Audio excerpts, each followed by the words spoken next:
Some of President Trump's supporters in Congress have proposed amending the Constitution to allow him to pursue a third term in 2028, an idea that revs up his political base but defies the Constitution. The 22nd Amendment took effect in the early 1950s to limit U.S. presidents to 2 terms in office. And the fateful decision that changed history happened in a most unlikely place, where the man responsible is still celebrated, as Scott McFarland discovered. It was a decision that changed history. America's first third-term president. Made not in Washington, but here in Hyde Park, New York, where Franklin Delano Roosevelt was born, frequently stayed while president, and where he remains part of the landscape. How much pride does Hyde Park have in being FDR's town? A lot of pride. It was the center of the free world at one time. Local historian Carney Reinvald met us at Hyde Park's Ever-Ready Diner near the Roosevelt estate. Reinvald says the people of Hyde Park cherish that Roosevelt sought to be here during the hard times and for the hardest choices.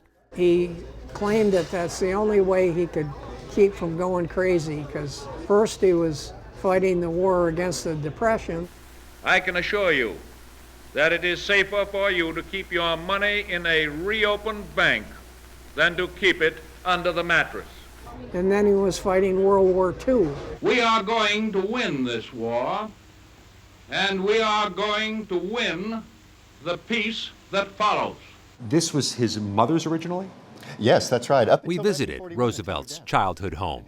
This room is the library, or in essence, a big family room. FDR Museum Director William Harris says it became Roosevelt's White House retreat. I think that there was sustenance here for him. Sustenance of the soul, that sounds sort of grand, but he could reconnect and recharge here. And also make big decisions. The only thing we have to fear is fear itself. He knew that you could not fool people, that times weren't tough, that the war wouldn't be hard, that lives in great numbers wouldn't be lost. In July 1940, as Roosevelt's second term was concluding and as he prepared to retire to his newly built presidential library just up the street from his home, FDR quietly grappled with whether to break an American tradition. It was in this room. Absolutely. He spent a coy year refusing to say whether he would run for a third term or not. Ultimately, Roosevelt runs for a third term. Mr. Third Term Candidate. Yeah. inside the museum, So this is what a tweet looked like in 1940. Yeah, that's what I would say. you'll find the campaign buttons Dr. Jekyll of Hyde Park. and the attack lines from the 1940 campaign. This one says Dethronement Day. Yes. They show FDR's choice unleashed some backlash. Just very simple. That's right. No third term. There's references to dictators here. Yes. And was a wedge issue against challenger Wendell Willkie. The first third-term inaugural with Yet, Roosevelt coasted to a third term, spending Election Day in Hyde Park, where he voted. He then won a fourth term, President Roosevelt returns to the Capitol. abbreviated by his 1945 death. At Hyde Park, the end of the final journey for the late President Franklin Delano Roosevelt. But the kickback to FDR's choice was strong and swift.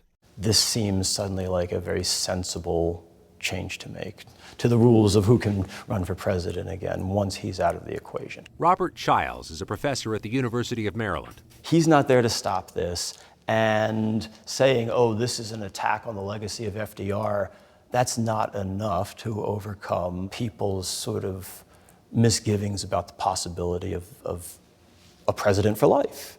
And so ultimately, that plus that temporary Republican strength in the Congress is what gets this through. 6 years after FDR's death and the end of World War II, Congress and the necessary 36 states had rushed to pass and ratify the 22nd Amendment. Though such a proposal was attempted before, the 22nd Amendment had unique fuel in the late 1940s. Harry S. Truman takes the presidential oath. Republicans sought to capitalize on a moment to end the Democrats' grip on the White House that Harry Truman extended. Southern Democrats joined too, some of them critical of Truman. America had promptly decided they didn't want any more three-term presidents. Here in Hyde Park, his legacy is unsurpassed.